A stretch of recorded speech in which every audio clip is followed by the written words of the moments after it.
அதிமுக அம்மா அணியைச் சேர்ந்த நாஞ்சில் சம்பத் செய்தியாளர்களை சந்தித்து வருகிறார். அதனை நேரலையில் பார்க்கலாம். அவர் பன்னீர்செல்வத்தை தான் சொல்லியிருப்பார். வீழ்த்த நினைக்கிறதே அவர் தானே. அவர் தான் ஃபுல் சப்போர்ட் பண்ணுவேன்னு சொல்லியிருக்காரு. யாருக்கு? கட்சி எதுவும் அவருக்கு நான் காரணமாக இருக்க மாட்டேன்னு சொல்லியிருக்காரு. யாரு? ஓபிஎஸ் ஏற்கனவே சொல்லியிருக்கிறார். அந்த குற்ற உணர்ச்சி இல்லாமல் தானே பேசுகிறார்.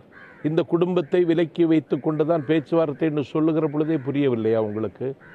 அவருக்கு வாழ்வு தந்து, அவருக்கு வசந்தம் தந்து, அவருக்கு முகம் தந்து, அவருக்கு முகவரி தந்து எல்லாம் செய்த இந்த தலைமையை காட்டி கொடுக்க வேண்டும் என்று ஏன் முடிவுக்கு வந்தார் என்பதை அவர் வெட்ட வெளிச்சமாக ஒரு நாள் சொல்ல வேண்டிய காலம் வரும்.